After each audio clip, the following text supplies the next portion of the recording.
Hey, guys. Thanks for tuning in to All in Our Heads. I'm doing the intro because Joe's feeling blah today. Very blah. So, very blah. And if you listen to the podcast, you'll hear that he's not that blah, but in his head, he's blah. But listen, I'm here again. Yes, I'm going to ask you again. And people have been doing it. I'm very happy. A lot of people have been sharing it lately, and that makes me happy. So if you can continue to do that, that'd be awesome. Just if you enjoy the podcast, please share this with your friends and let them know, hey, listen to these two morons talk for an hour and a half. Yeah. Two morons. Right, Joe? Yeah, no doubt. Two morons. Yeah. No, there's no question. No one's ever questioned that listening to this podcast. Where can they listen to us, Mike? Where can no they one's ever listen? come to the defense. If they're new, where can they listen to us? I know you can listen. The iHeartRadio app is a great way to listen to us. Laughable.com app, which is a great app because you can put your favorite comedian in a search engine and find out all the podcasts they've been guests on or their own podcast. Yeah, we have our own pages now. So Mike Gaffney has a page. I have a page. You subscribe to the comedian, and then you'll get updates whenever they're on any podcast, including their own. Exactly. So yes, can't beat that. No, it's a good way to follow your somebody just crawling into your room right now. Okay. Yeah, but anyway, to this week's podcast, what did we talk about? Talked about my bomb. We talked about miserable humans on Facebook. Yeah. What else did we talk about, Joe? Going to the doctor. Going to the doctor. Dying of a heart attack. Yeah. Just, right? It's heart attacks, blood work, life. Just life. A lot of stuff. Yeah. I felt blah. Mike said I wasn't, so we'll let you be the judge. So check out this episode.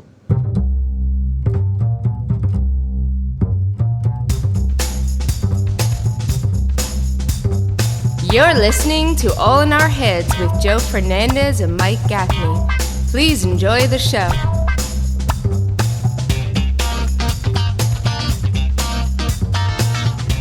Yo. What's up, man? Nothing, man. Where's your video? I don't know. Well, my computer's being weird. It's got the swirling colorama. I know. I'm looking at it. Oh, now I see you. There you are. There I are.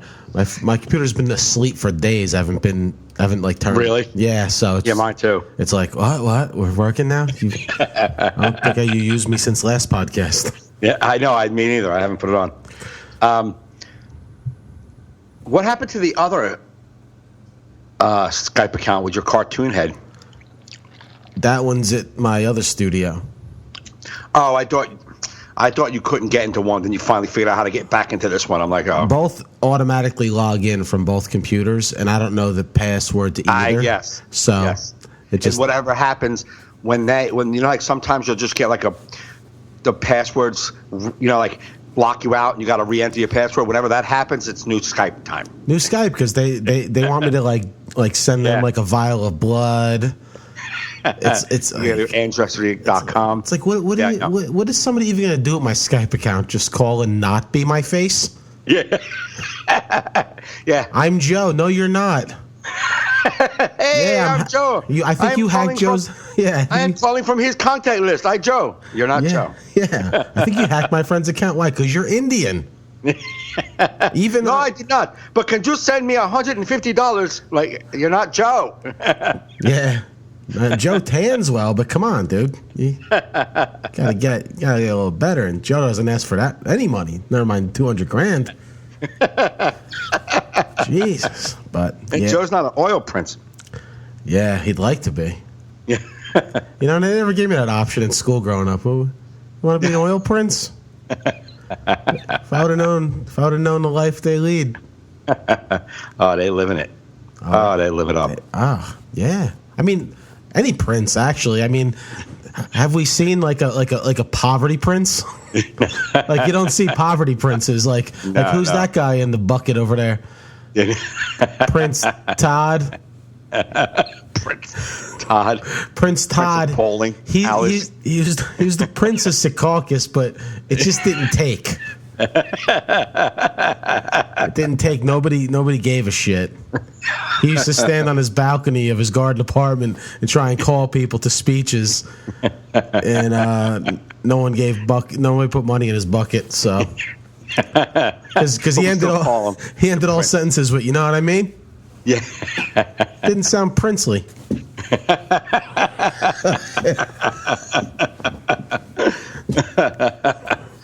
Like, we have one prince in this nation. Yeah. Yeah. We had one prince. One prince, and that's it. Yeah. There's no other prince. You can't be a prince of it. We have one. Yeah. One short black prince. Yeah. Adorable. Yeah. If you asked any other country, because they're all probably racist, be like, who's America's prince? He's a short black guy with a purple guitar Yeah. that sings Let's Go Crazy? Yep. This is why doves cry. Man, America really is the land of opportunity. Exactly. America, where a little black man from Minneapolis could become the prince of the nation. Yeah. Self-proclaimed. Yeah, and very feminine. It was own symbol of what Prince looks like. If Right. You wrote it in symbols. Yeah, yeah. So don't tell me America's not great. Yeah, exactly. You can be anything. Yeah. Yeah, he changed his name to a symbol. You could do that. Yeah, in America. We all were like right on board with it. Like, all right. Yeah. Look at what is it? P. Diddy. Well, he was And like, Puffy. And then he just keeps going. We just go with it. We just go. Nobody ever says no. Why? Why doesn't anybody just tell that fucking guy no? because I think nobody gives a shit. They're just like, whatever you got to be called. Whatever, man. Just put out an album. Snoop Lion. Yeah. That was balls. Snoop Lion. Yeah, that was balls. Yeah. He went from Snoop Lion. That's a big jump from a dog to a lion. Yeah. But Snoop is cool. Cool as fuck. And he's like a good rapper. Like, I never understood P. Diddy because he was mediocre. He was a producer. He got famous producing good rappers' albums and then rode the death of one as a rapper. Right. And then once they were like, you have no talent, so stop putting out albums. Right. You did your little homage to your friend. Now it's time to go. Yeah. No one's buying this shit. I guess we're swinging back to Sean Combs. You can just call me Sean Combs then. Yeah. Yeah. All right, that's what we'll call you. Shawnee. Yeah. Yeah, that's what we're going to call I'll call you Shawnee, I'll call you Comey, but get out of here, Diddy. Yeah. You can't make one good Diddy since Biggie, so shut the fuck up. And all your good ones have him rapping in it, and they suck until he starts rapping. Yeah, pretty much. I'm not a big fan of Biggie. I'm a Tupac all the way. I always was. I thought Tupac was more prolific. I thought it was more poetic. Now Biggie did have some poetic songs, but I thought Tupac was more, I think, deep. Yeah, I never even looked at it as a competition. Yeah, I'm not. I like them either, both. I feel like they are so different. They're totally different. It's like they're both great. Yeah. I just like I don't know. I always liked Biggie's, like, what's that one? The Warning. I love that song. P. Diddy, not Biggie's The Warning, when he talks about like getting up in the morning, like he takes you just through this whole day. Yeah, It's just one of the coolest songs. I don't know. Right. Like, you're just like, this is cool. Yeah, yeah. I don't know. He just felt cool to me. Tupac was almost like a poet. Like you said, like he's like almost like has messages for like anybody.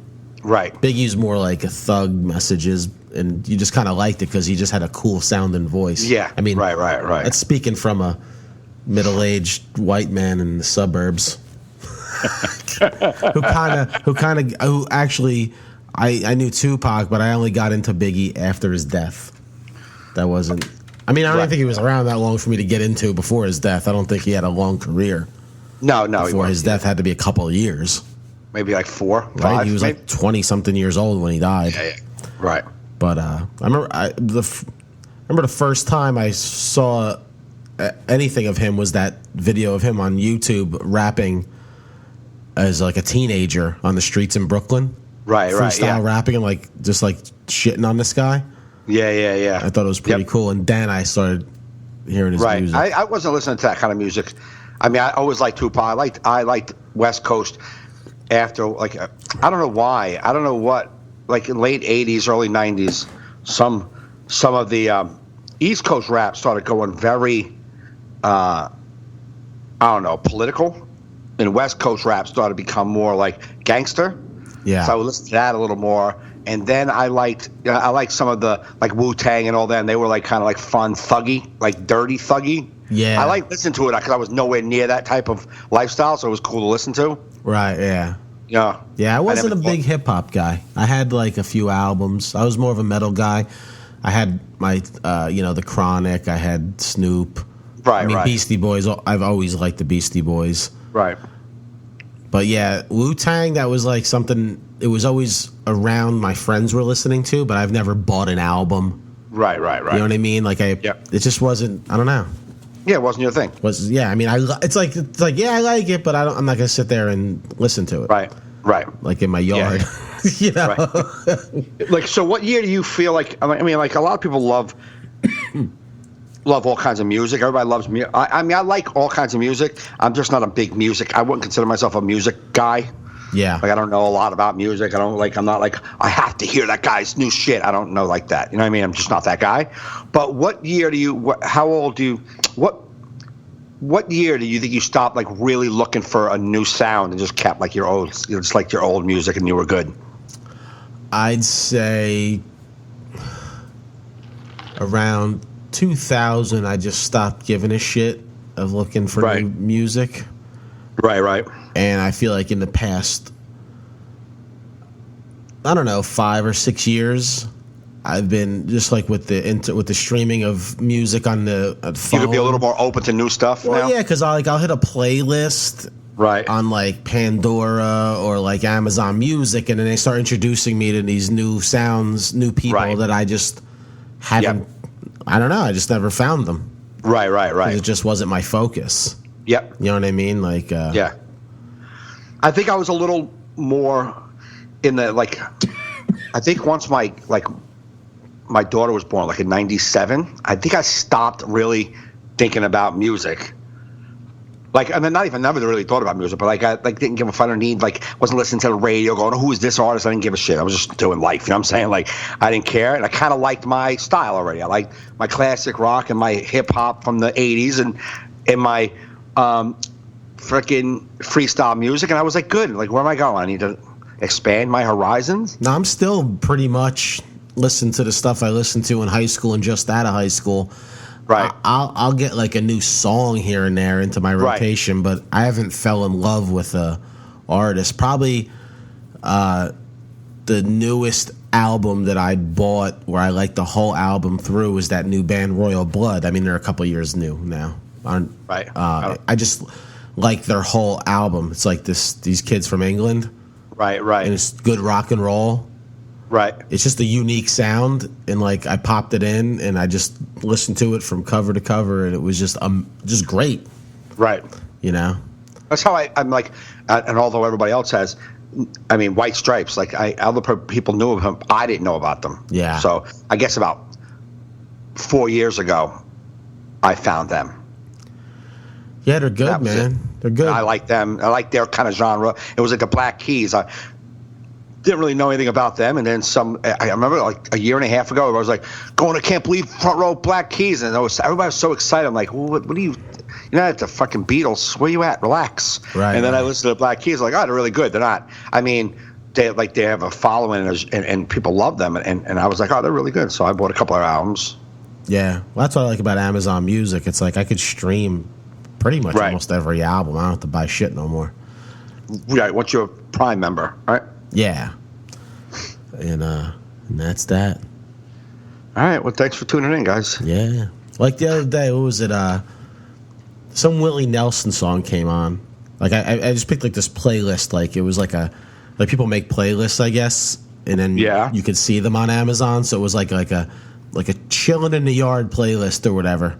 Right. And some Willie Nelson song came. I don't even know the name of it, but I loved it. Yeah. It just sounded so cool. So I spent the rest of the day listening to Willie Nelson. Yeah, that can be done. Yeah, you know what I mean? Yeah. Like it just took me one song that I never heard. Something. If I can remember the name, something about like he's not dead yet is like the theme of the song. Yeah. He's, like. Oh, but it's just Willie. I think it's just Willie. Let me see if I can Google that shit while you continue your music catalog. And Well, I'm trying to think of just a Willie song that he talks about not being dead yet. I'll figure it out. Oh, wait. Yeah. I think I know the Still song. Not Dead. It's older. Still Not Still Dead. not. Yeah. Yeah. And it's just Willie. Is there nobody else with him on it? He's got no Four Horsemen on there? I mean, he wrote it with Buddy Cannon. Oh, okay, no. And it opens, it says, with with the red-headed stranger singing. I'm not that deep into Willie to know these names, but... Yeah, so I didn't stop reading them. Yeah, I'm just... Well, you were asking if there's anybody else. I've read the fucking thing. I didn't know if it was... what do you call it? What is it? The... Chris Christopherson, Waylon Jennings, and Johnny Cash. What are they called? Oh, the... That's what I'm saying. I the can't think of Thunderbirds? No, that wasn't... No.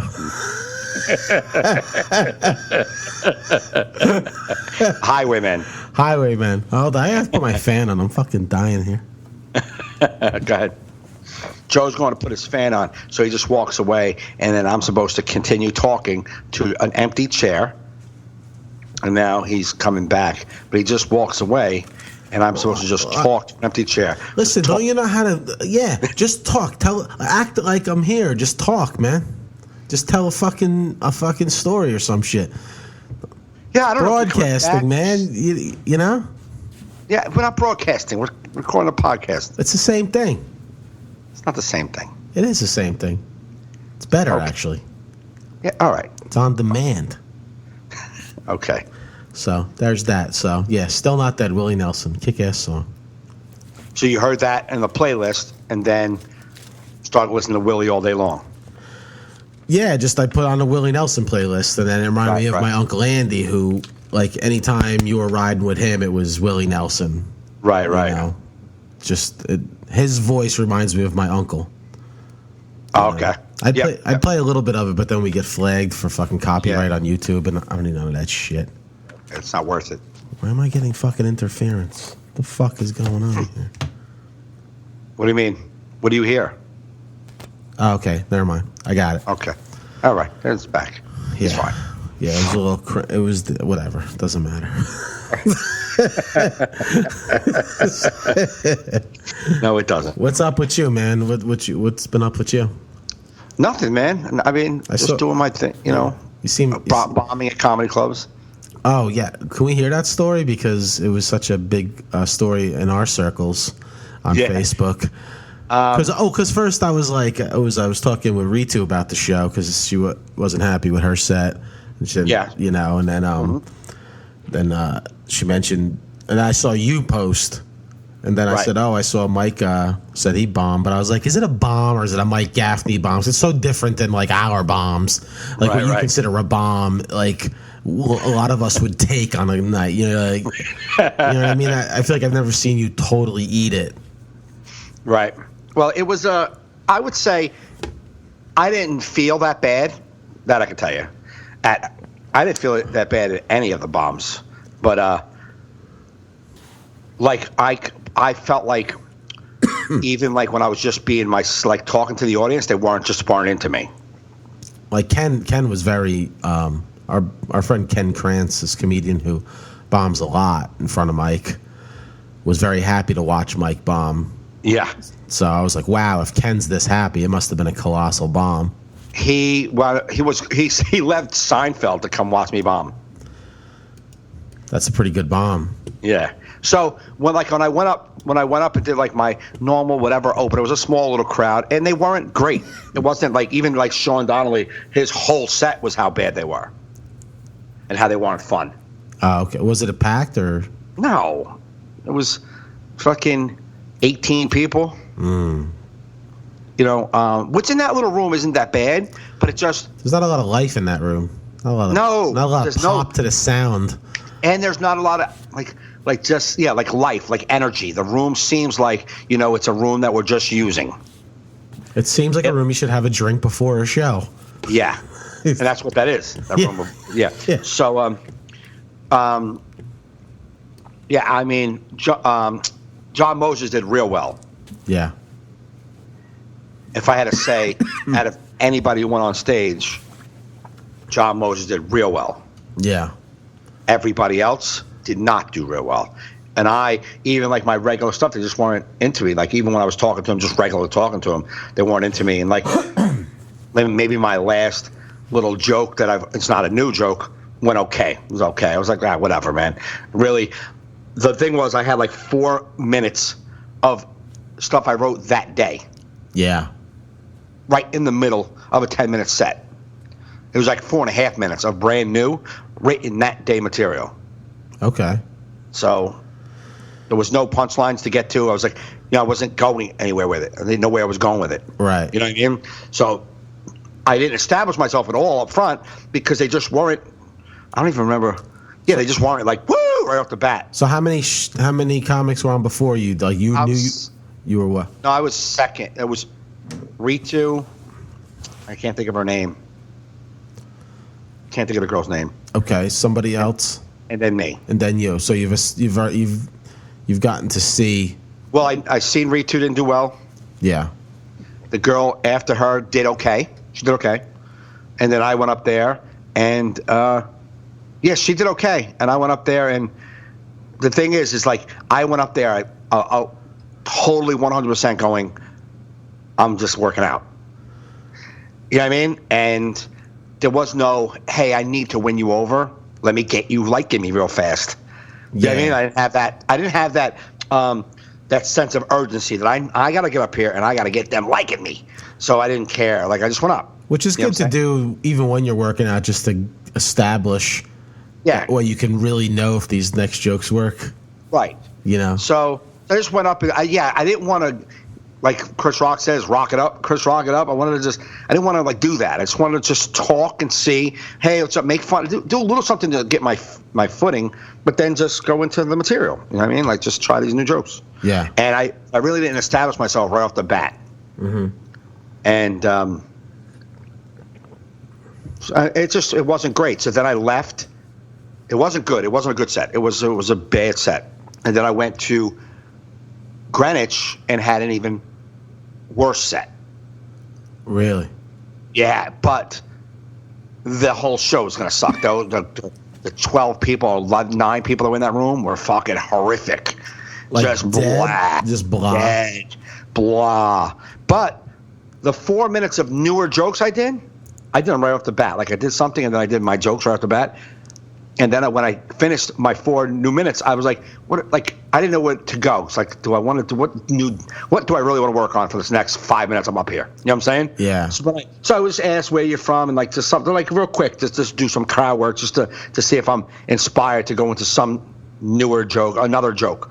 And when I went to crowd work, they were so fucking miserable. They like the guy wouldn't talk and like another. I was just like they were miserable. And this woman was like, go back to your talk about your relationships. That was better.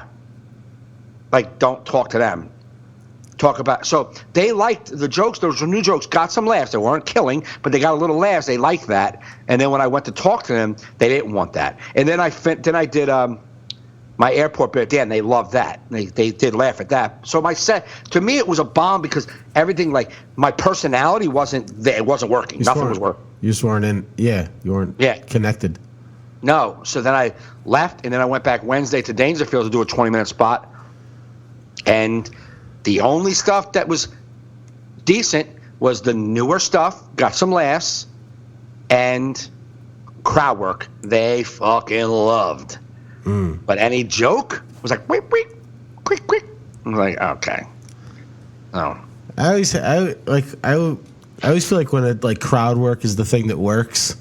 Like when you're doing even like a short, I'm like, oh, what a waste of a spot. Like I feel like, all right, I did what the quote unquote job is to make humans laugh that are sitting in front of me. Right. But I feel like what a waste of my time.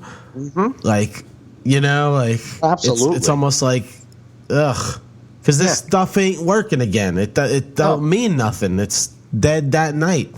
Right, and there's guys out there that just they think if they get the laugh, they're successful, and the laugh doesn't do it for me anymore. It's not the laugh that makes me feel like I succeeded. Oh, these people think I'm funny. I don't give a fuck. I want them to think I'm funny. Obviously, I want them to enjoy the night, and I want them to think I'm funny. But that doesn't make my night because they think I'm funny because I was able to make fun of the guy, or like, you know what I mean? Go out there and personally tickle them on their armpits to get a giggle. Who cares? That's what crowd work is to me. When you got to go into individuals and go off on them and talk and bust their chops, that's like going to them and tickling them on their arms. Yeah, to me that's a last resort. Yes. Like it's like, all right, I gotta do something. I do. A lot of guys go into crowd work for survival. When I was at Dangerfields, I kind of did some like normal crowd work that I normally do, and then I went into the new jokes. At the end of the new jokes, I really had no set plan. It's the same that happened at Ken show. I had the new jokes that I wanted to say, and then after that, I just didn't give a. I didn't. There was nothing else to say. I had 4 minutes of new shit I wanted to talk about, and yeah, I was like, "Yeah, I guess we can do this too." It's weird. It's a weird. Like, what was it? I remember there was a story one time. I think it was Joe DeRosa said it. He was like opening for like Toure, like in like Philly, like right, or something like that. It was like 7 people in the crowd. He was like new and. He just he bombed or whatever, and, right? And he said to him after, "You abandoned your material."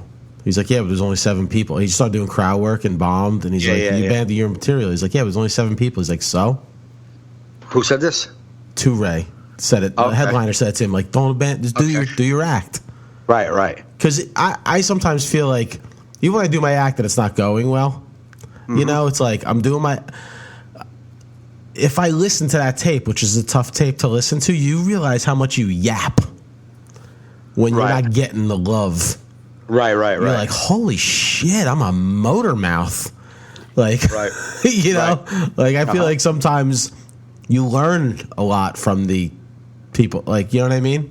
Yeah. Like, man, that's I mean, to abandon your act, to abandon your material right off the bat, like I did not. I abandoned it. At Dangerfields, I jumped on the last minute of this 5 minutes of new shit. I jumped on the last minute. I was like, I'm out. I'm done. I'm saying I'm just done with this lull. Yeah. Done. I want to get to some fucking words that I know are funny. You know what I'm saying? Right. I'm just done with this fucking. This is 3 days now. I'm done with this motherfucking little chunk. Yeah. Nah, it sucks, man. And but why the 2 shows? I was telling my friend, I was like, they weren't like, even like me just saying hi to them. They weren't interested in me. That's the worst when you go up and there's no like, not even excitement for you to start. Nope. You're just like, oh, it's gonna like the claps end like 4 steps before the stage. Yeah. You get up there and you just. You know, I said that, and I said I don't know. He's like, even when I was just like, because I'm not making it. People normally like me on stage. Yeah, you're likable. That's why I said when someone says you bomb, I'm like, is it a Gaffney bomb or like a my bomb? Right.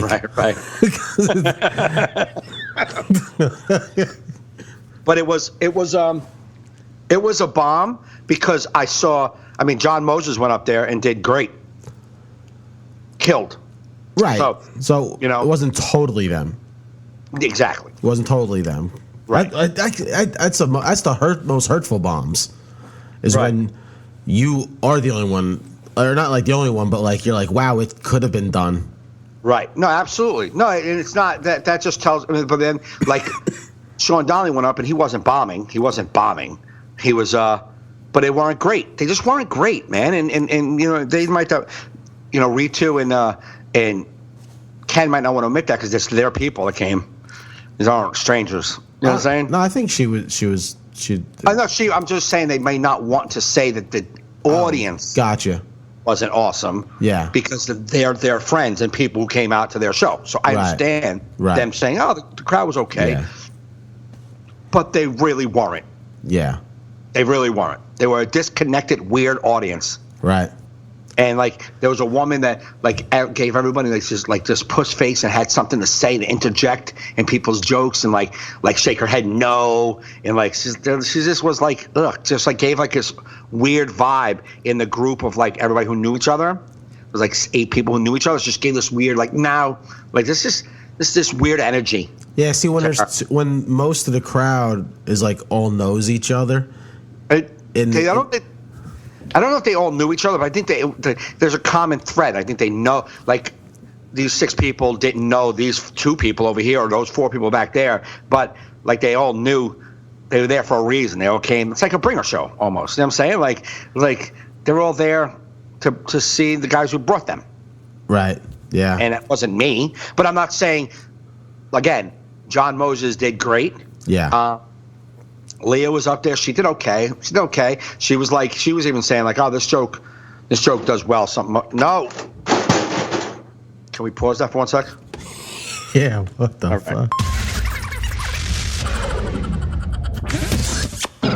Okay, we're back. Wind blew something off the shelf. Okay. Windy in Mike's room. Yeah, I got the fan and the window blowing, so it just blew something off. Yeah. Anyway, so everybody. It wasn't a great crowd. It wasn't, but it was doable.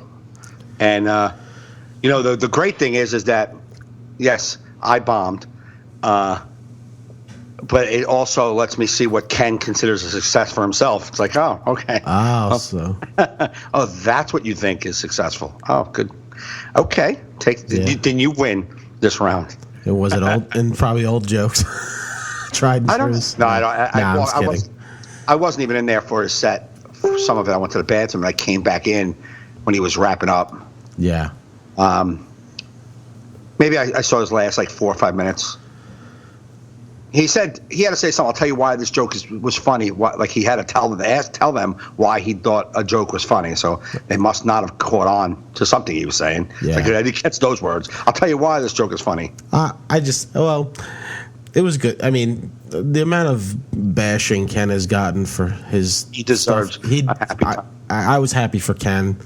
Absolutely. To get to see you, like whatever. Absolutely. I mean, Ken's really been the brunt of jokes since we've known him. I feel like he hasn't had a victory.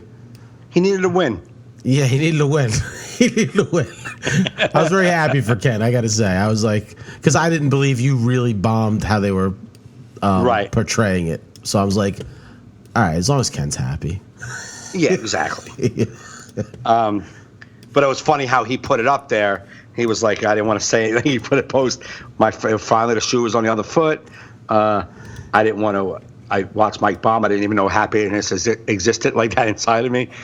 Right. He's like, but I didn't want to say anything to him. So keep this between us. Yeah.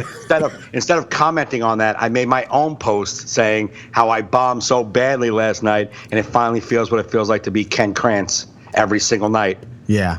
I didn't want to. Because he said I didn't want to gloat to Mike in his face. So I said I didn't want to gloat because this feeling is so rare for me, and he feels like this every day.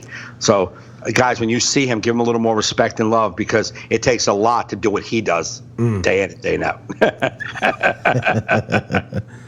I like that. I like that Comedy Cellar has that Monday night thing where it's new joke Monday. It's where you have to. I feel like more clubs should have that because it's weird. Like even when you have new stuff, like when all the other comics are just like killing it. Yeah, exactly. And you're like, you feel, and they're like, this guy stinks. It's like, no, I'm trying to do something, man. Yeah, no, they stink. They know that shit works. They just did it all weekend. Yeah, right. Exactly. Yeah. You know what I mean? Yeah. No, when you go to a show that they force you to do new stuff. Yeah. It's funny though. Like I don't even know who these kids were at the Greenwich. It was like a produced show, and I was doing the club spot on the produced show, and I don't know who these guys were in the back, and I was talking to Troy and I think Jordan Ferber, and I was looking at my list, and it was like, "Hey, you're going up next." I said, "How much time am I doing?" 10. I'm like, "All right, well, let's see if these 5 minutes of new shit works." And this guy was like, "You do that a lot? Just go up there with stuff that you don't like, Some young kid comic. I was like, "Yeah. Well, what am I going up there for if I don't try this?" And then I bombed, and they must have been like, "Oh, that's why," because that's why you don't go up there with that. Yeah, that's funny. I got this. I have a couple friends that are like poets and musicians, and they have this mic where they have it's called a featured performer, and right. So like the featured performer at this certain mic does like 2 20-minute sets, and they're like, "Would you do it as a comedian?" We've always had musicians and poets go up and do like multiple sets. I'm like, I've never done that. Multiple sets for the same crowd at different times of the night, but I'm like, I'll try it. I was like, when is this? We haven't gotten a date yet, but I was like, yeah, I think I could do it. I was like, I'll mix some old stuff and do new stuff. It's 2 20-minute sets, so I can really play around. Right. Which would be pretty cool, you know? Yeah. And those mics are pretty cool because it's regular people. Okay. Like, you know, it's musicians and poets. Right. You know? Right. So I figured I'll try it. It'd be interesting to see, like, especially if I bomb the first 20. And then it's like, here it comes again.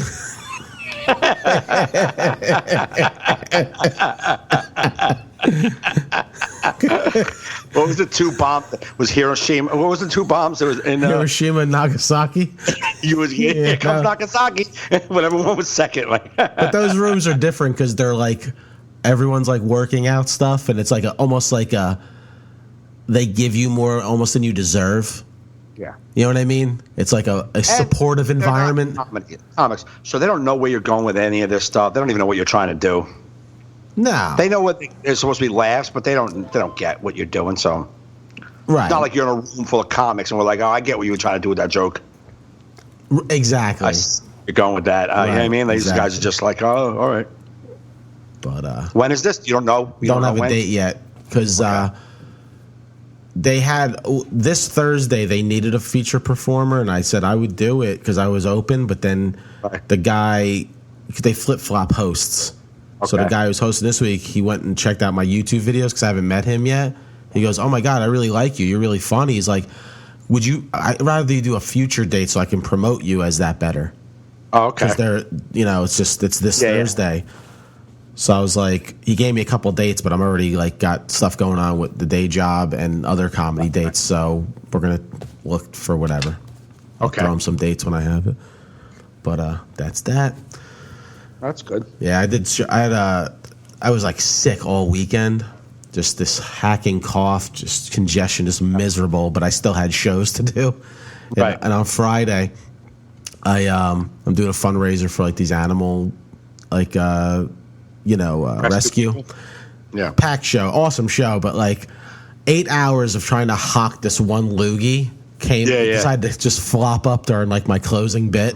Really? So I'm like, if I can find the audio and it sounds good, I'll pop it in the podcast because I remember myself like talking, then gargling, and then going sorry, and then getting back into the bit.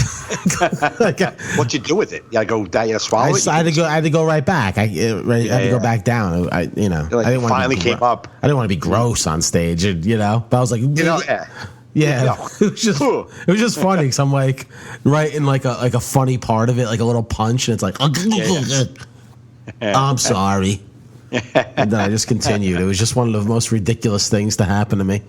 And then the following, that was a Saturday. Then I had a Sunday gig, 5:00 in a church clean, pastor in the front row.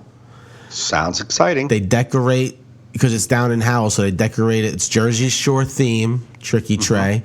They decorated the stage like the beach. They had a lighthouse on there, 2 beach chairs, umbrella, and brown construction paper like the beach. So when you step on there, it's crinkling. Very good for a play. And then so before the show, this woman comes up to me. She goes, "You a comedian? You one of the comedians?" I go, "Yeah." She goes, "I don't laugh at anything.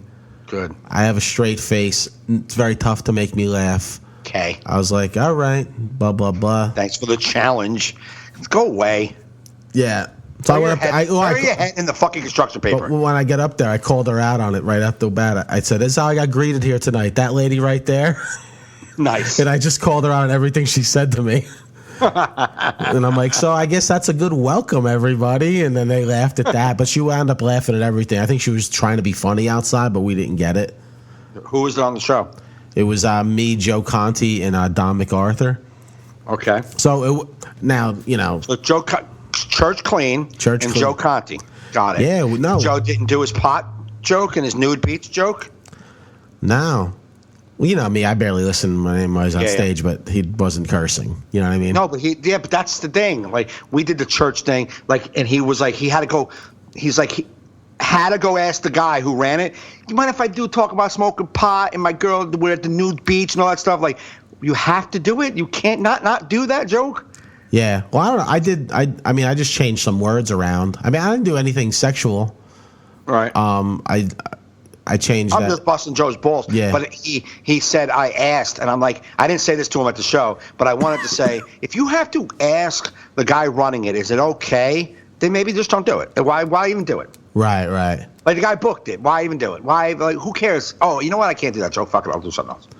Yeah. I think they're mainly just like language and like. Oh, I thought you said Gore. squeaky, church clean. It said which church means clean. topics. Yeah, no, it said Which church means clean. topics, too. Yeah, I mean, I did my gay jokes, but I don't do anything. Well, then you're going to hell already then. Yeah, I'm just saying though. I guess I think the reason why people ask church clean because it's different everywhere. Yes. It's different and everywhere. I think they say church clean because they get scared. Because if you don't tell the comic church clean, you don't know what they might. Listen, You know what I mean? I feel if you like cut out curses, don't say like the word blowjob, dick, pussy, like fucking, cock sucking motherfucking whore. Oh, right. Can't say that. Yeah, you can't say things like that. But I think if you could allude to like that gay joke where I said maybe he just wants to have sex with you.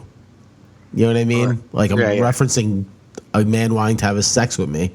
Right. They to weren't have a like, sex. ooh. Yeah. You know what I mean? They were No, fine yeah. with everything. But anyway, so we do clean sets, and I've been doing a lot of clean sets lately, which have been giving me a lot of confidence. Right. You know? Yeah. And so I get off, Joe goes on, I go back up, and the fucking stage is just obliterated, all the construction paper from Joe, and I go, hey, Hurricane Conti, you totally ruined the beach.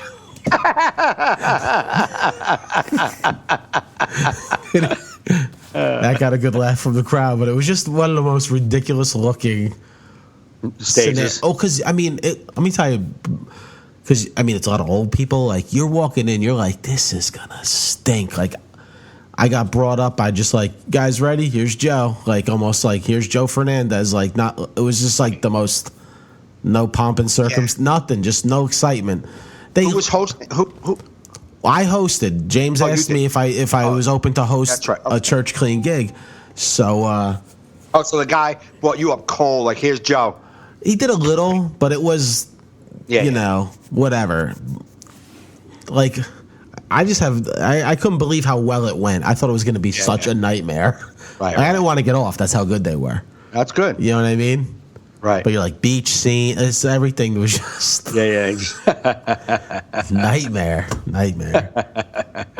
Then Yeah, we did. Me and Joe did a church was like 2 weeks ago, and a church. It was a function at a church's like hall, and sometimes the priests are there. They weren't there this time, but I said, "God damn it, God damn" is what I said. God, get your goddamn money. Yeah. And women were like, people were like that. Because I said, "God damn," it was like, oh, shut the fuck up. Yeah. Ugh. Well, they said goddamn twice in the whole set. The assholes. Well, yeah, if one person does it, it's like, whatever. You No, know- it wasn't one. Oh, it was That's a what I'm lot. saying. It was Yeah. multiple. The first goddamn I dropped, I was talking about to my son. I was like, he texted me, can I have money? And I was like, I'm downstairs in the garage. I was like, well, I'm upstairs with your goddamn money. Right. I said that, and it had to be like 6 different places in the audience. Like gasping. I was like, are you fucking kidding me? Oh my God. It took every bit of energy to not stop the joke and go, you religious people are not fun. Stop doing comedy. Yeah. Stop doing comedy. Stop. Just do bingo. Just too big. But I just said, God damn. And I'm like, but they, at the end, they were fine. That was just the 2 times I said, God damn, they gasped. Yeah. I was like, wow. Yeah, because God's going to get you. Yeah. Ooh. We had the right above my head was Jesus Christ, like on the cross. Like it was like on an altar. Yeah. You know what I mean? Yeah. But I said, God damn, underneath, whatever. What was up? I was gonna ask you, what was up with your like sad selfies this weekend? I wasn't that's sad. That selfie that wasn't meant to be sad. It seems sad. I'm like, poor guy. I was at a firehouse, and it was just like, like you don't know how it's going to go out there. You know what I'm saying? So I was just sitting in the firehouse's lounge, while the show was going on out there, and I just took a picture of myself. That was just one picture, and as I took it, I looked at my face. I was like, wow, you got a lot going on there. Like, after I took the picture, I looked at my picture. I was like, wow, you got a lot going on in that head, Geff. Yeah. And then I put above, and I have like that little character, that Bitmoji character. And as soon as I opened it up, the first thing I seen was, it is what it is. And I was like, I always say it is what it is. And so I put that above my head, because you're going out to do this firehouse, and it might go well and it might not. It is what it is. It is what it is. Okay, good. I mean, I had stuff going on, but that's not why I had stuff going on this weekend, but that's not kind of what it was about. Oh, all right. Well, that's good. What are you gonna do? Exactly. It is what it is. It is what it is. And then the toll booth guy, I was driving down the parkway, and I just usually toll people don't talk to you. Mm-hmm. You know what I'm saying? So I just handed him my $5 bill, and I was like, how's it going? He's like, hey, how you doing? And I was like, not great. What are you gonna do? Like, I don't know why I answered him. He just looked at me like, all right, get a friend. I'm fucking dumping on the toll booth guy. Just he just looked at me like disgusted that I even had anything other than I'm doing great. You know what I'm saying? Like, I was like, not that great, but what are you gonna do? And he's like, all right, here, thanks for coming. Yeah. He just looked at me like, get friends. Why are you telling me? Here's your change. Have a good day.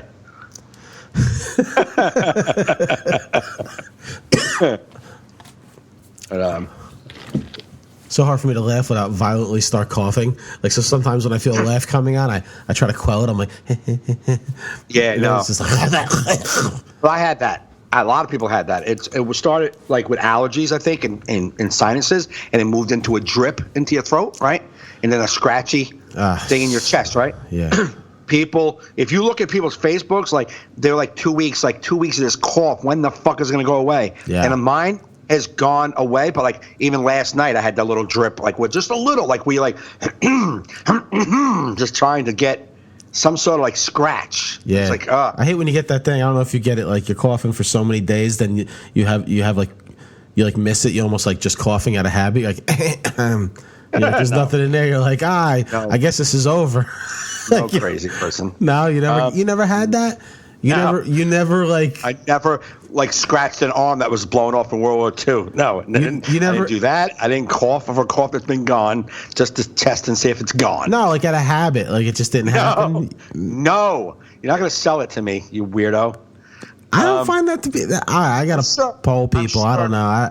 Yeah, I would poll people. There, yeah, please. Be more productive on your day off.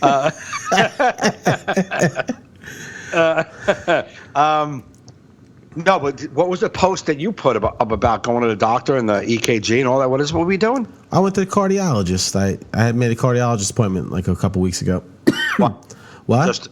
Just to make one? Well, it was like my father's anniversary of his death. He died of a heart attack. I knew he had one at 50. He didn't even know he had. Right.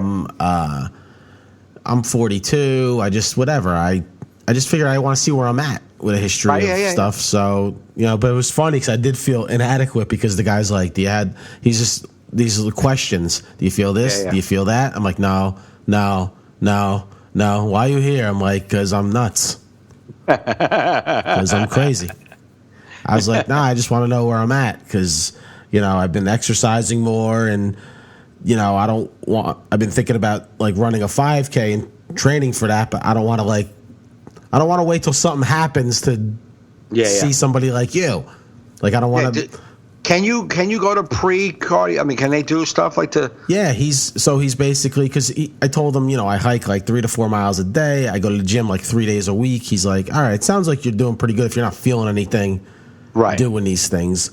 But he's like, with the history of diabetes with your grandfather and your mother's side, with the heart disease, you know. So he's going to give me, a blood test. He gave me EKG today, a resting EKG, and did my blood pressure. Totally fine.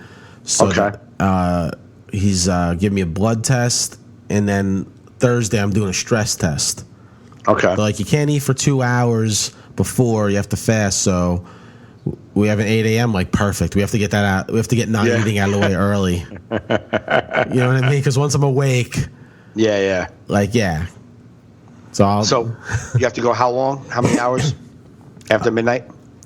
well, I just can't eat 2 hours before I do okay. it. So I can. What is that? What is it? I'm doing a stress test, so they're gonna Okay. make me run on a treadmill. He's gonna have them really push me, Okay. and I guess they're gonna do like EKG while I do that, Right, like right. an active EKG, and then we'll see. You know, that way my mind can be freed. That like, or I can know what I have to do. Right. He's like, you know, how's your diet? I'm like, awful. I go, Yeah. well, I said not too awful. I go, I really try during the week when I'm at home or when I'm at my job to eat a lot of salads, eat a lot of, you know, yogurts and hummuses and shit. And like, what? And then I go, you know, when I'm take my wife out on the weekend or if I'm out with my friends, I kind of get whatever I want. Right. And he's like, all right. And then he goes, you know, when was the last time you had a drink? I'm like, when I was a teenager. He's like, really? I was like, yeah, we're not getting into that. Let's just Yeah. move on. And then, so yeah, that's that. I got my stress test Thursday, and it'll free my mental. You know, I have insurance. I Yeah. might as well find. Like I said, like, you know, James had a heart attack. You know what I Right. mean? Like, I know this girl Catherine who had a heart attack. She's younger than me. Right. She's not. Doesn't look like an unhealthy person. Right. So I'm right. like, you know what? Why not? Just freaking find out. No, absolutely. I didn't know that you can pre-do that. I mean, like, I guess, I don't know, my doctor, I go to my doctor regularly. I would think that if he thought that I needed to go further for further testing, wouldn't he put me in that direction, or would he not? I don't know. Good talk. I mean, I'm not maybe not. I mean, general doctor. Listen, Carrie's general doctor gave her a blood test, Yeah. and it had whatever the readings was, like some little protein spike, and he goes, no concern. Carrie was Right. concerned. We took it to a hematologist, a specialist, found out she had myeloma. Right. Carrie's regular doctor, we still wouldn't know she had myeloma. She was in Right, stage 3. Right. So these general doctors, they do like baseline blood work. Right. It's just, they're for colds. No, I know they do that. Yeah. So, like, I mean, so she had a spike. If she didn't have a spike, she would have never known even to go look. Right. So she had a spike in her protein, and he had no concern. My doctor, there's nothing that comes up except for my cholesterol. I mean, we took a pill, and my sugar's a little high. Other than that, he says everything's fine. My blood pressure's fine. Everything's fine. All right, yeah. I mean, what are you gonna do? So my question is, I wonder if he saw anything, would he go, you know what, we're going to send you to a cardiologist to take a look? Well, like for instance, like Carrie's thing, like now, for instance, her blood work, that specific blood work, like even the hematologist was like, why? Like you should just send her anyway. Right. Like to right. him, it was too low. You're fine. Yeah. You know what I mean? So whatever your doctor thinks is fine may not be fine. Right. Her shit spiked after that. Yeah. But we wouldn't have known because that disease, the only symptom is you're tired. Right. So, which everyone's tired. Mm-hmm. You're working, you're over 40, just tired. You know what I mean? Yeah. So I think you can't always rely on your primary doctor. You sometimes have to go see specialists, like a blood specialist or a heart specialist to know. You know what I mean? That's so weird, though, because, like, it's like, how do I know that I should go to a blood specialist? I'm going to look at my blood. Well, this guy goes, who's your primary doctor? I'm like, I don't even really go to one. Right. You know? Yeah. I started going to one, like 2 years ago, and I kind of like that he, has me come in every 6 months, does my blood work, put me on medication, make sure my blood pressure's staying the same. He's like monitoring me. Yeah, I mean, if you feel comfortable. Like Carrie, that doctor I went to for blood work years ago, he gave me, high cholesterol. Right. She's trusted him her whole life. And right after that, she got a new primary doctor. We go to this young Indian guy. Okay. Because she's like, I can't trust this guy. Right. I think he's telling me the right thing. Right. And I could have died. Right. Oh yeah, she's got a little more. No, reason. but it makes you think. Yeah. You're trusting your doctor. Who knows? Right. Who knows what he Yeah, thinks but is how a much more concern? can I? No, what can like you go do? to a hematologist for deeper blood work. Go to a cardiologist for the tests. But what would make you go to that? When I go to, hey man, I need to be referred to a hematologist because I want a full blood work. So I can tell my doctor, hey, listen, I know you're doing the basic shit. I want you to run every test. You you got got to go for deep blood work. Kerry's dad found out he has what's called smoldering myeloma. You know what I mean? Which, comes up on a deeper blood test. So Right. he has what she has, but it's smoldering. It's not spiking yet. It could Okay. smolder forever. That's what we're hoping she had when she was going. Right.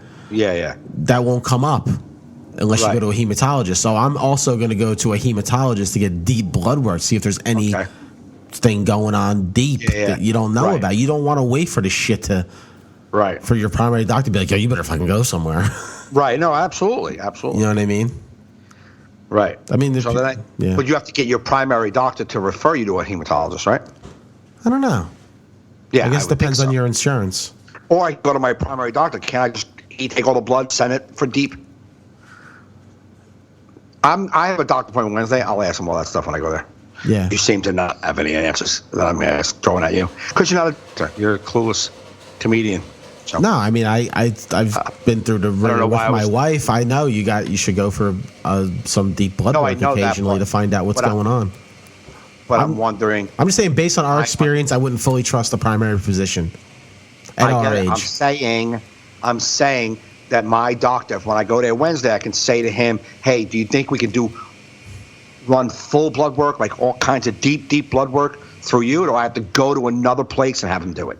Can you take it all and send it to that place, or do I have to go to that place?" No, they're going to want to take it because they're going to want the chain of custody of your blood. Right. Probably. Okay. Thanks, Mark Furman. Nah, because, yeah. I know, Georgito. I'm saying. Just saying. This isn't a fucking CSI. I don't need a chain of my blood. No, I mean, my doctor does. I mean, maybe he'll take it and send it to them. Blood? You think my doctor takes my blood, goes in the back room, shakes it, and looks at it? No, he sends it to out for blood work. Right. So wherever he sends that shit, they're capable of doing it all. I'm sure. Yeah, but they got to send you to the hematologist so he can make his money. That's what it's a network of doctors. Yeah, I'll ask my doctor. I'll ask my on Wednesday. How do I get that done? No, because my wife has a hematologist, and I know that she has a bunch of different doctors. No, I know. But my doctor might be able to take all my blood and send it to a hematologist and have him do a deep thing, and that guy's going to make his money from doing all the tests. All right. Where he makes it. He's going to take the blood from me. Maybe, you know what I'm saying? Yeah, maybe. I don't know. That's why I know you don't know. That's kind of why I stopped asking. I would do it. It can't hurt. I am. No, I know. I'm going to the doctor because my stomach has been like I haven't been regular in almost 2 months. Yeah. And I am 47 years old, and I've always been on point. Yeah. And I haven't been for 2 months now. And I say almost every day I get this bloated, nauseous feeling. Like I just get so stomach ill, like, yeah, almost every day. And then like it'll go away. Like yesterday, I didn't have it at all. It's probably diabetes. Maybe. Why? Why did you have to? That's right there. Sugar, a lot of sugar. Hurt your stomach. Stop diagnosing me. I'm just saying. Just stop diagnosing me. I'm not could be eating sugar. Type 2 or 1 or 3. I don't. Type 2, 1, or 3. Got it. I don't want to alarm you. Oh, are your feet tingly? Joe, stop yapping. All right? Stop talking. Just stop talking. My stomach has been bloated feeling and like nauseous feeling for about 2 weeks now. Ulcers. I'll go ulcers is fine. Brought on by diabetes. No, brought on by your friend continually mentioning diabetes. If you feel it. Well, I feel what? Do you feel diabetes? No, I don't. No? My feet don't tingle. All right. You think that's it? That's it? That's the sign? No, you but tingly feet, bloated stomach, you got diabetes, that's it? All right. Well, It's not diabetes, Okay. but because I just had my sugar done a month ago, and everything was fine. Okay. I'm just been nauseous lately. Like, and you know what I think it is? What I think it is, and I don't want to put this in the fucking universe, but I think it's a lactose. Are you gassy? Yeah. Yeah. You're lactose intolerant. Burp a lot. That's because you do 15 half and halves in every iced coffee. Yeah. That's insanity, dude. Yeah, I know. That can't be good for your cholesterol either. When I see you drink coffee, it looks like you're drinking milk. It don't even look like coffee colored. No, It's I know. white. You have like white iced cream. Like, it's gross. I gag watching you drink iced coffee. I got to tell you, it didn't bother me for a while, but the last few months it does. It makes me nauseous to even drink it. So it could be, but it's not just. I mean, only when I drink iced coffee am I nauseous. Like 2 days ago, I was fine. I had no appetite. I haven't had a lot of appetite in the past couple of weeks either. And I went and got pizza. Had a little pizza. And then got bloated, gassy feeling. Stomach was stretched out, and I was like, oh, and just kept burping. I was like, God damn it. Gluten. Could be gluten too. Gluten and lactose. Yeah, would you just throwing everything out there just to make me miserable? I mean, it seems that every time people feel like shit eating food, it's one of those. Yeah. You know? So I made an appointment because I'm sick and tired of being like nauseous. And then yesterday, I woke up, had like a smoothie shake with like a yogurt and like strawberry shake. And I didn't get sick from that. But then as soon as I left and went and got an iced coffee, took 2 sips of the iced coffee, was nauseous, stopped drinking it, went to lunch. I went to dinner. Got dinner at like 5 o'clock. I had salmon with like vegetables. Was fine. I was beautiful. My stomach was beautiful. And then I never felt nauseous anymore because I didn't drink any more coffee that day. But I drank a hot coffee this morning, a hot coffee with cream, and I not once bit of nauseousness. But when I drink that iced coffee with cream, I want to throw up. Yeah, your body's changing, man. You gotta start eating clean living. You know what I mean? Now we broke up, but we're good now. We're back. No, you didn't need hear to it. start eating better. Eat I clean. heard. Yeah. Okay. We broke up again. So how you been? I've been Want to eat clean? Feeling good, actually. Been eating clean. Have you been? Yeah. No. No. Of course not. I was getting ready to ask you just now, what did you have last night to eat? Last night? Well, let's see. The pizza. The clean pizza? I made a Baboli pizza. I saw that. For lunch, I had a grilled chicken parm, but instead of tomato sauce, I had vodka sauce, which is a banging sub. Nice. Yeah. Where'd you get that at? Luna Pizza in Colonia. Okay. And, yeah, it was good. So it's chicken parm sandwich? Chicken parm sandwich. Without red sauce, you put vodka sauce. And I get that sounds pretty good. I get grilled chicken instead of fried chicken. Nice. It's nice. Yeah. My brother Chris taught me that shit. Sounds it. It's, yeah. And Chris is a guy, if you want to talk about food, I would go to Chris. Oh, Chris seems like the kind of guy who will tell you how to eat. Me and my brother, stuff. me and my brother's whole interaction on Facebook is tagging each other in food videos and like, when are we going? We have this running list of places we have to go, but our lives are so busy we can't make it happen. But he's skilled enough as a cook to make these things happen. Sometimes when I show up at his house, like, yo, remember that video you showed me? Voila. You're like, get the fuck out of here. Like, dude, am I blurry on your end? Yeah, you're breaking up on my end. Your face You're is. so blurry. Yeah. The audio's coming through good, though. Okay. You know what I mean? Yeah, you like totally walk out, like it's like just total blur.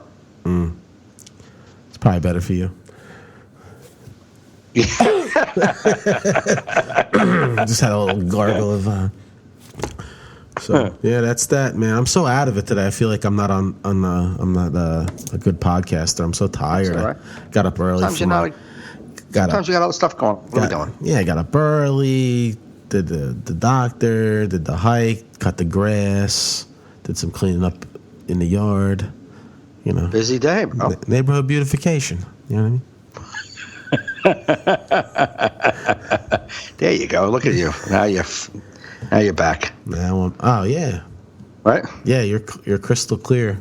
Yeah. I gotta get you back foggy again.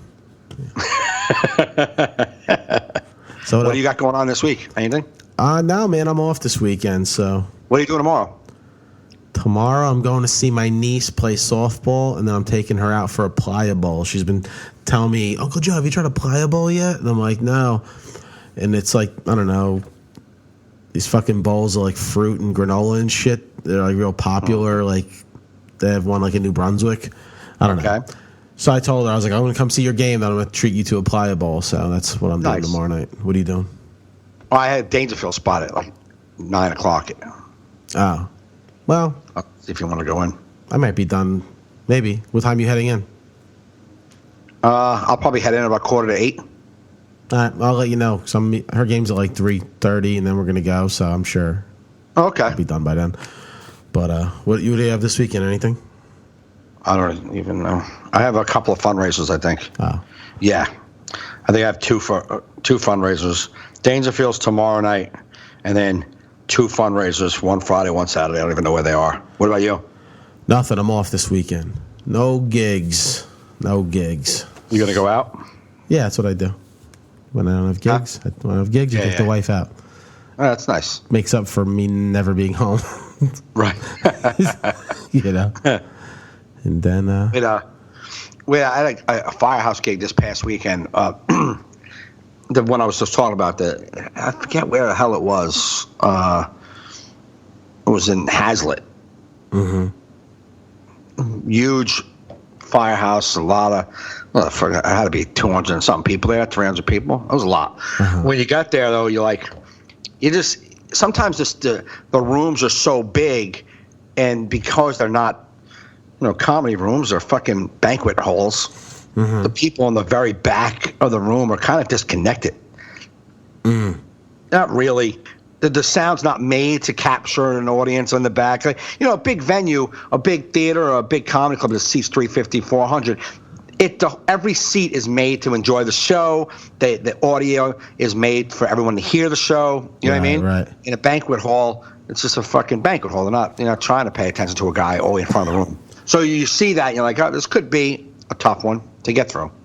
But it actually turned out to be a really good one. And Tom Tiernan was in the middle. Uh-huh. And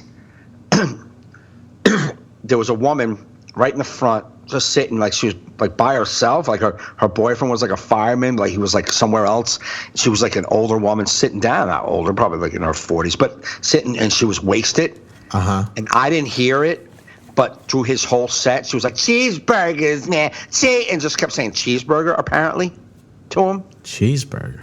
Yeah, and it fucked his whole like setup, and he was like, "Just shut up!" And and one time I was coming up, she had moved, and she came all the way to the outside, like by the outside door, like doors, and then her boyfriend had already left because he was so wasted, and then she stayed for about 5 minutes on my set, and then walked away and left, so I didn't have to deal with her. Mm. But through his whole set, she was like, cheeseburger. So much that the whole audience, when they were leaving, were going to Tom, going, "You're going to think about cheeseburger all night, huh?" Like, it's like, just why? Why you got to? Why can't? And you can't do nothing because this is a Firehouse fundraiser. It's for them. You can't do nothing. You can't get her out. You don't even know who she is. Mm. She's the chief's wife. Who the fuck is this broad? You can't yell at her. And no one in the room. She's at the table with people. No one at the table is like, "Yo, shut up." No one's controlling her.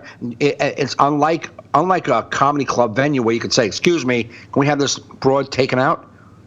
You don't know who she is. She's with the group. Yeah. You know what I mean? Unless the group is handling her, you're fucked. So Tom's a little tinier guy than it, and not like my kind of personality. So the guy at the end, some guy comes up to me and he's like, right to me and Tom, is like, "You know what, man, I really feel really bad for this cheeseburger, bro." He goes, "But I'll tell you, kind of wanted her to talk through his set, like through mine. He's like, because I just want to see how this guy would have handled her. He's like, there's no way. He goes, I was telling my friend, there's no way there's not going to be an couple extra F-bombs if this fucking guy's not up there. Like, I'm like, I'm glad you could see that I can go angry Mike quickly. You don't even know me. Right.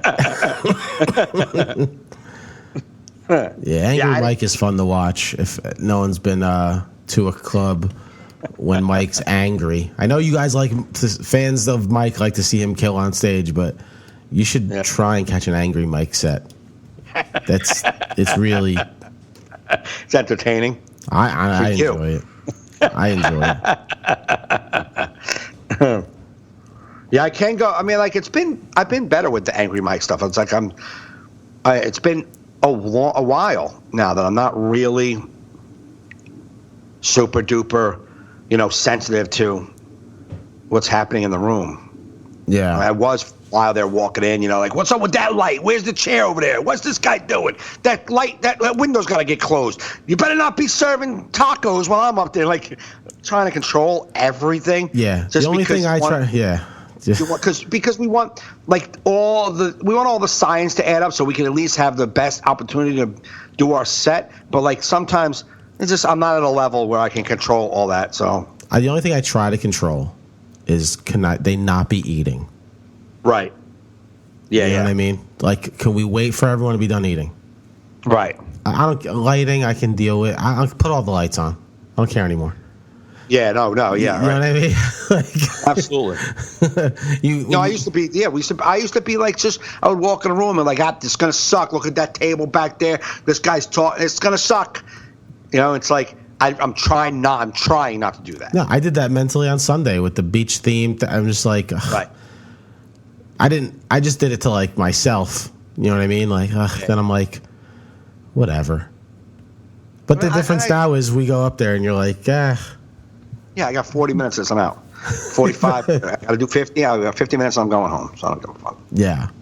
Yeah, I really don't take it away with me anymore. Like, I don't, like even the bomb at Ken's show, I don't sit there and go, well, they did good, so I should do good. Like, man, I do fine. Right. No, I don't think that either. You know what I mean? I mean, but I used to. You own the whole thing. Like, I even was saying to somebody else, I'm like, you wonder if, I think we were talking about the last time on the podcast, when the show's going, you start thinking to yourself, well, if Chris Rock was in this situation, what would he do? Well, that's the good thing about sometimes working with guys you hold in high regard, like by working in the city. Sometimes when you see guys you hold in high regard have a struggle night, it lets you be like, oh, right. Even like I remember, like early in my career, I was first year in comedy. I was probably doing comedy 5 months. Right. When I saw Dave Attell at Stress Factory, it was just a weird audience for him. This is he was on TV. What do you call it? Right? Insomniac, and he goes to them. Are you guys here for me? Like, it was just like a weird. But I was sitting there like, whoa, Dave Attell? They're being weird too. Right. It was just like something good for me to see. Like, the greatest comedian in New York City, right, is struggling right now. Yeah. It could happen. Right. But yeah, even when that lady was being bitchy to me before, like, I don't smile for nothing. I just go to where I go, well, you know what? I got paid already, so I'm doing my thing. If you don't want to enjoy it, that's fine. The check cleared. Yeah. And then that made her friends laugh. Right, it's like, shut the fuck up, lady. But I mean, again, and it's something, and I was talking to Sean Donnelly about, like, he was like, I got to take a vacation. I got to get away from this for a little while. Like, he just goes, I need a break. And you do got to take breaks. You do. There's something to be said for that. But we were talking about, like, the difference between a legit comedy club audience, a comedy club audience that came out for comedy tonight, and even these half-ass produced bringer shows that, like, mostly people because they're supporting you and you put the show together. I mean, they're not a legitimate comedy club crowd. They're not. No. Like a comedy club audience that came out to see a show. Some came to see you. Some just came to a show. that's like your ideal crowd. That's who you want to perform for every time. But we're not at a level. I'm not at a level that every week and every day in and day out I'm performing for that crowd. Firehouses, Knights of Columbus, American Legion halls is where I'm going to make my money. Right. And those people are not there for comedy. I don't care what they think they are. They are not comedy club people. Right. And I was starting to ask, how many of you guys have been to a comedy club? I would say, every time I ask, less than 5% of the hands go up of every crowd. It's insane when I meet people that, like, I meet people my age. Yep. Like 40 years old. Oh, I've never been to a comedy club. It's like, did you grow up in America? like you grew up in New Jersey. Like, okay, not even that. If you grew up in Nebraska, maybe, I get it. Right. You grew up in New Jersey? Yeah. Like, you've been to, like, you can't walk around New York City without seeing a comedy club. Right. You've never heard of this. You grew up in New Jersey. You've never heard of Stress Factory? Yeah. You never, or Catch a Rising Star, or Dude, Rascals. Uncle Vinny's has been in Point Pleasant for over 10 years. Right. I'll meet people that live up the street. Like, we didn't even know this was here. I'm like, when did you move here? They're like, 1950. Like, what?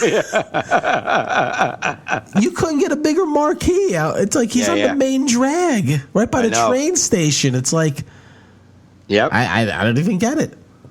But because it's so dear to us, it's like if I tell my mom there's a poetry open mic at the fucking coffee shop up there, like they do poetry up there, like to her. Like poetry? I mean, my mom's never been to a comedy club either. She's only been to a comedy club because she came to see me do my bringer. You know what I mean? They don't. Yeah, my mom. If I go, Mom, Bill Burr's is at Count Basie. I'm going to see him. She'll be like, who? Yeah. Sebastian Maniscalco. I love him. Like, she knows him and George Carlin. Yeah. Richard Pryor. Seinfeld. And Seinfeld, yeah. Yeah. But and people will probably be like, I bet there's people that think Seinfeld just did comedy on his show before the fucking thing. Like, he was just an actor. Oh, he does that in the thing? In the outside of that? Does. Oh, wow. Did you guys know Seinfeld does comedy too? He does stand-up. Well, you know, like, I remember my Uncle Ray and Aunt Sue, they go, we went and saw that Seinfeld movie. We had no idea what it was about. We just saw Seinfeld. They just went. Oh, documentary. Wow. The comedian? Yeah. Yeah, but it was like, comedian, that's how good his name is. They're like, we don't even know what this is. Yes. It just has his name. We're going. Right. That's how well that name sells. Yep. Didn't even research it. With funny. Synonymous with funny and quality. Right. And they liked it, but they had no idea it was a documentary about stand-up comedy. Right. That baffled me. But yeah, so. Yeah, I mean, it's just thinking. Like I said, I ask people, and stand-up comedy is not. It's you either love comedy and then you've gone to clubs, or you're like, oh yeah, I've heard of that funny guy. I've seen. It's amazing. It's not amazing because most of the population don't watch stand-up comedy specials. No. They don't watch comics. They don't give a fuck. That's why I think I was talking to Ritu, and she was like watching the roast battle, and she's like, oh my God, I know that guy, like pointing out Sean, and her friend was like, okay. Like, not that it was, to them, that wasn't, who cares? Yeah. You know what I mean? To us, we're like, no, that's a comedy. Like, this is a comedy. He's on a show. Like, to us, it's important. And to regular people, like, yeah, we don't give a fuck. This doesn't matter to regular people. So, like, when every fundraiser I've been to, every one of these off comedy club places, I'm like, how many people have been to a comedy club? Most of them have not been. 300 people, 6 of them have. It's like 6 of you in this room have been to a comedy club. Yeah. So you're not comedy fans. You're just here. You think you like comedy, but you have no idea what it's like to be a comedy fan. It's just, you have no idea what to even expect. So you're trying to, most of these fucking Firehouse gigs, they've been to Firehouse gigs. You know what I mean? Oh, I know Joey Cole is very funny. Yeah. At the Firehouse gig, yes, you've seen these things. You know what I mean? This is not a typical comedy club setting. Right. So they expect to see what they've seen, this fucking variety act of loudness. I'm not saying Joey Cole, I'm saying in general. And then you're like, it's not how, I don't know. It's just, you're trying to sell them on a whole genre as you're doing your jokes. Well, yeah, and that's why, like, you know, some fundraisers want, like, I think when they say, clean, it's like they want generic almost. It's like they don't want somebody that takes chances or tries to. Oh, they don't even understand it. Yeah, because a real comedy audience, a pocket of people shouldn't like you. Like if you're saying anything of interest, right? You know what I mean? Yep. I think it's that's what bothers me. It's not like a fight that I like to have to like try and make it better, but it's like, can we all be adults? Right. And I think because you spoon feed these I think because you give them generic, clean, safe comedy, they get used to that. Right. And then the moment you try to do anything that pushes an envelope or is mean in any way, it's like, oh. Yeah, right. You know what I mean? It's like, it's Speaking weird. of generic and hacky, did you see the little bit of an argument I got into with a comic? No, I didn't. I mean, I don't think I did. I don't remember seeing anything. Last week I posted. Okay, last week there was that little thing where people were putting 10 bands they've seen. Oh yeah. Right, and I saw people were doing that. I was like, all right, that's whatever. People do that. Who cares what people do? I don't give a fuck. I really don't care what people are enjoying. I don't care. Yeah, a lot of people get curmudgeoned by people's enjoyment. I don't know. I just don't understand. It doesn't. I did one, not making fun of people doing it, but I just made my own top 10 jokes. Me too. Like not like I did my own top 10, like real thing. And the reason why I said top 10 movies. These top 10 movies I haven't seen. One is a lie. I haven't seen these movies, but one I have. Yeah. And the reason I did that is because I knew the movies I haven't seen would make people go, get the fuck out of here. There's no way you haven't seen these movies. Like I said, I was going to do top 10 foods I've used in an inappropriate manner. One is a lie, but I don't want to be judged. Right. That's a joke, though. Yeah. I'm okay with that. I'm okay with some people who are like, top 10 things that one's a lie, and they put all like, I don't like this show, I don't like this, I don't like this, like this is stupid, this, whatever. I don't give a fuck what you did. But it's some people just put, I don't give a fuck what bands you've seen. Who cares? That's their status. Yeah. It's like, so you got into somebody that said that? So that's why I put a Facebook status up. I just saw one person say it, and I was like, here we go. People are enjoying something, and people now are going to shit on what people are enjoying because that's what they do. That's what people have to do. They have to say what you're doing is a stupid waste of time. Right.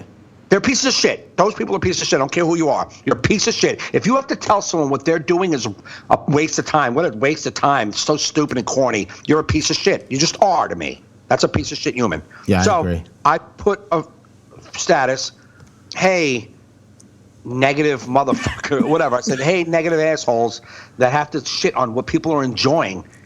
How about go fuck yourself? That's all I said. Okay. You have to shit on what people are enjoying. Why? Just for the sake of shitting. And then someone said stuff, and then one guy, I'm not going to mention his name, he said something sarcastically to me, trying to bust my chops. And then I went on his status, and I realized, oh, you just did what I was saying. And then another guy actually did the whole I don't give a fuck what your band is thing, but I didn't see his. And he said something, and then I went on his Facebook, and I said to him, like, yeah, I did mean this towards a guy like you, but, you know what I'm saying? But I wasn't directed at your status. Yeah. I was honest. I'm like, but it's not about you. It's not about you personality. It's about, in general, how people, as soon as people see others enjoying something, have to say something about it. I don't understand that need. I will say this, the hack comic that was like, so I guess you're referring to something I said or something. Should I delete my bridge comment? I didn't even know what the fuck you're talking about. I didn't even see your set. So I responded, I haven't even looked at your status, but if you have to ask, yes, this is about you. You know what I'm saying? Right. That's what I said, but I still had not looked.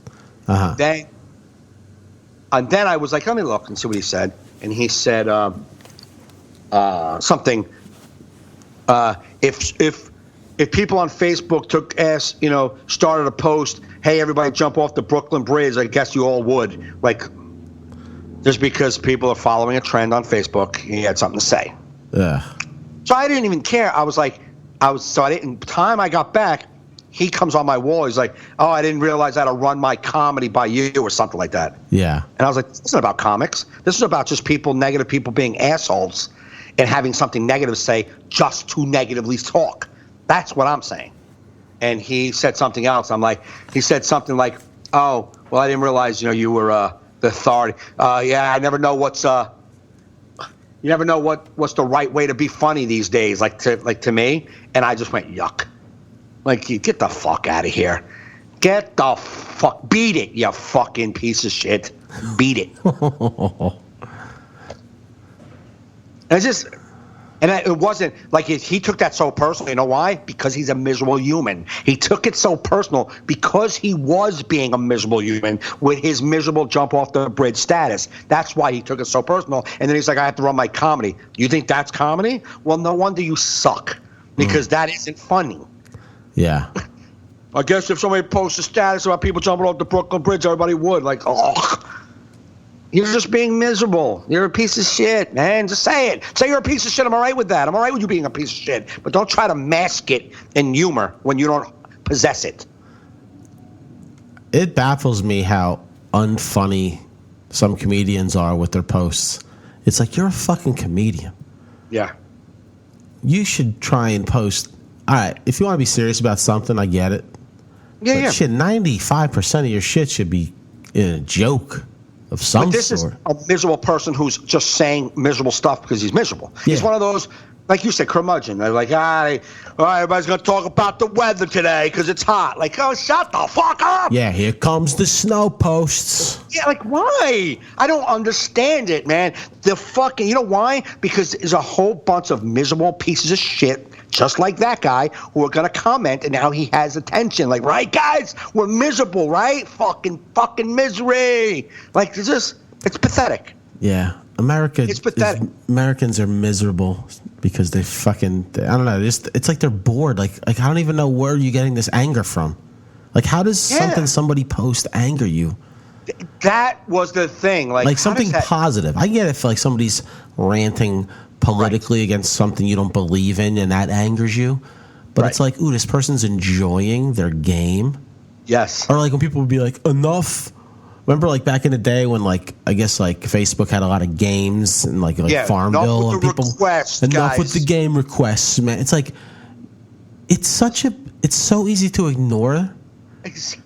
They're like, why? Like, what? How is it bothering you? I don't understand. Miserable humans.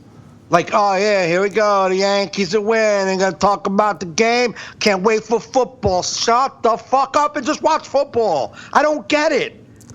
I hate basketball. Hate it. Hate everything about basketball. I hate every post about basketball. I hate every comment about basketball. I do.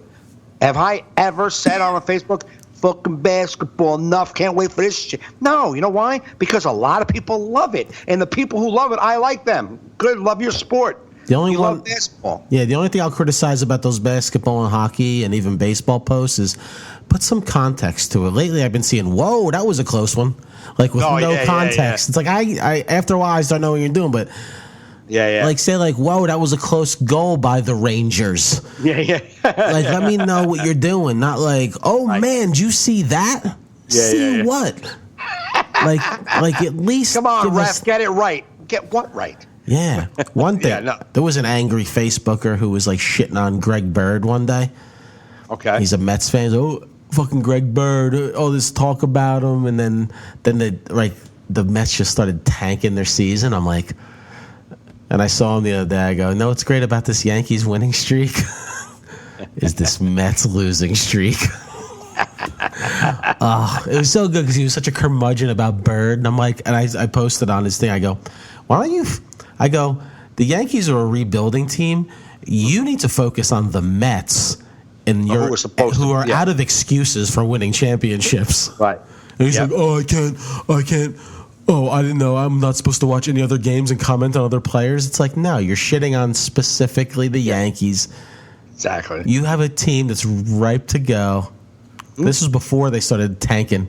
Right. But it just made, like, all I think about when I see Mets lose 23-5, I'm like, I wonder how he's liking it. Yeah. Did you see what I posted? So were the Mets playing football today? Yeah. Looks like they got lost by 2 touchdowns and 3 field goals. Yeah. Ugh. Yeah, but that was the game that the Yankees came back and lost in the 11th. It's fine though. They're fun, at man. that game. They're fun, man. They're fun. fun a lot. Even if they don't.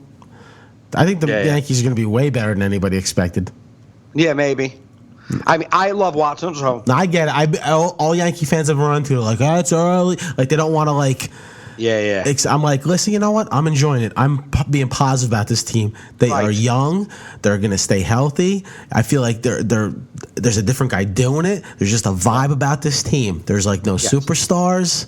Nope. It's going to, like, even if Aaron Judge is half of what he is this month, Right. it's a great player.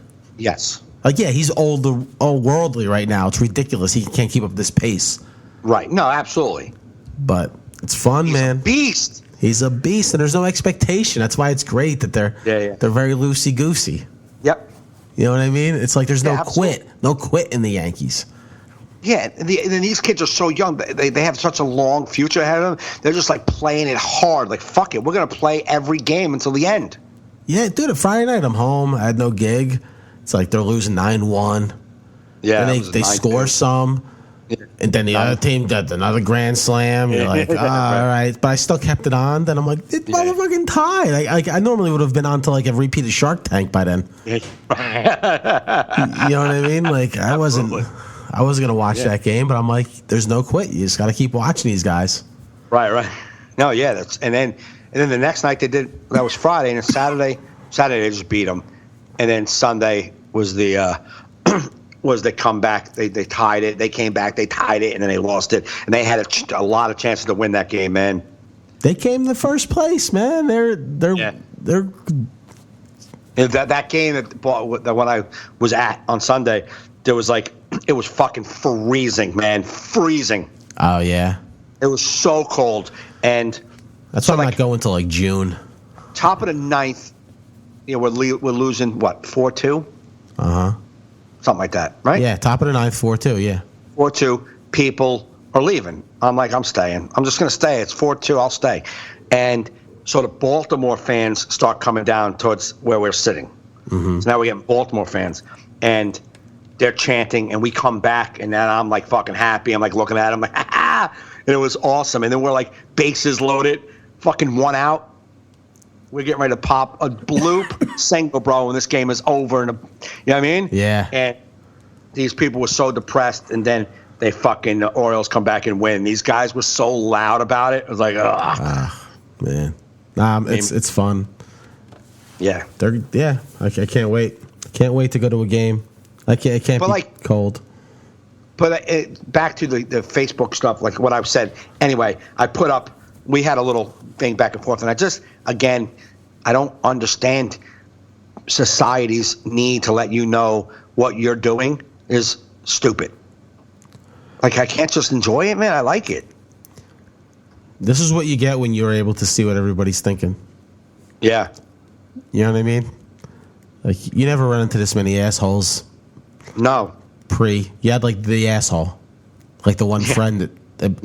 He was miserable about everything. Yeah, he's like, bitch. It's like... And then you just stop calling him to hang out. Yeah, exactly. Another one squeaks its way into the group again. Yeah. And you're like, and you're out. Now it's just, it's just there. Just fucking... and you're not being funny about it, and it's like a trend of everybody enjoys fucking hacky sack, and then it's a trend of everybody hating on the people who enjoy it. It's like, come on, man. But right, like for instance, like you have like our friend comedian John Moses, who's like he posts grumpy things. He's like a grumpy comedian, but he does it with a joke. Yes. So he'll make fun of something, but it's in a joke form, and that's his personality. This grumpy, pissed off, whatever. Right. It's not just like a blanket statement.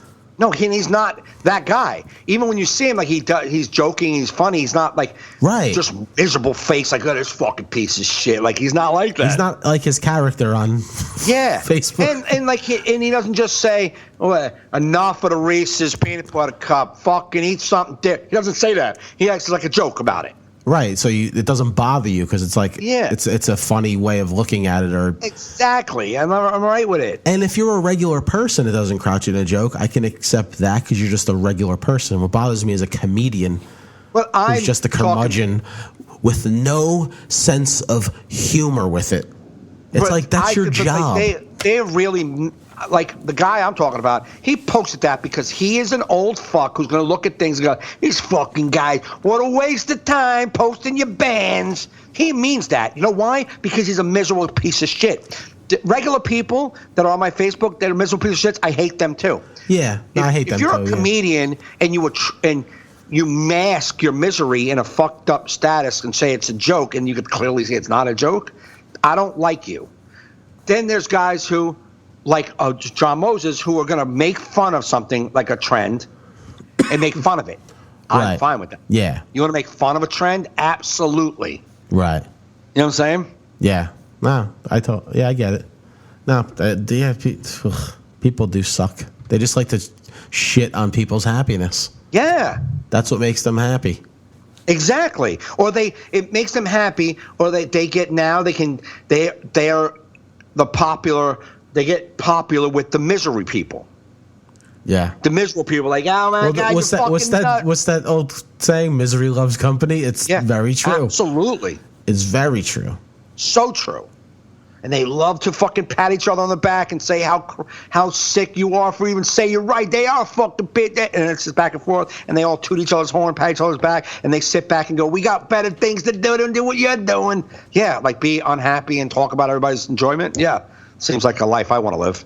Yes. Ugh, I hope you all die of ulcers because you let everything in the world bother you. And you got to voice your fucking shitty, fucking useless opinion. Yeah. When I look at people like that, I'm like, you know what? They're living like that. Yes. And you know what? That's punishment enough. Let me Yes. tell you something. If your life, if that's something that gets you, I feel sorry for you. Absolutely. I really do. Like you're living a terrible life. Right. If a guy listing his 10 concerts is boiling you at home, Right. he's getting you boiled up. Yeah. That's a sad life you're living. Yeah, You know yeah. what I mean? Like I And there's things on there. Let me tell you something. Like the people who, like, and I would never say anything angrily because it doesn't make me angry. But the people are like, "I'm going to do this. I guarantee you, I'm going to say hi today, and I'm going to see how many people on my Facebook actually read my statuses. Just want to see hi and see how many people actually pay attention. Why don't you copy and paste and do this yourself?" No, I'm not, because I'm 47. I'm not going to copy and paste. Oh, and see yeah, how many I'm not people doing that. Said hi to me. You know what I'm saying? Yeah. But I don't make fun. I don't say anything to the people who did it, like angrily. But I might make a joke about it. Mm-hmm. I might make a joke on that right there. Like, I'm 47. I don't need to see how many people are going to say hi to me today. I don't need to see that. Right? Right. But these people, they're doing it and they want to do it. I'm not fucking hating on them. They do it. Do I think it's mature? No. I think it's kind of an immature thing to do. But who cares? What I think. I'm not going to make you. Who cares? Do your thing. Enjoy your life, man. Is this what you enjoy? You enjoy that? Then do it. Yep. So frustrating. Fucking people. Fucking people. What are you gonna do? Nothing. We're gonna wrap up this podcast. I hear activity in my house. It's gonna get loud soon. Yep. My day is just about to begin. So what you got this weekend? You said you had fundraisers? It's fundraisers. Just fundraisers. Yep. Is that my dog? That's my dog. He's got his toy. That's Harry. No, that's Carrie. Yeah, it's my wife, but the dog's squeaking by. I was like, Yeah. I was like, you spent way too much time with Cody to not know the difference. That's your wife thing. No, yeah, she just peeked her head in.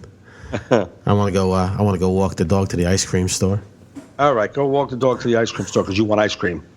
Yeah, I'll get him a little ice cream too. Huh? I'll get him a little ice cream too. So yes, Nice. I got nothing this week, people. So don't come see me anywhere All right. like you normally would. But I do. I have updated my dates at joefernandez.net, and so come to one of those shows. You also go to MikeGaffneyLive.com to see where Mike's playing. Thanks for listening. Thanks for downloading. You've been listening to All in Our Heads.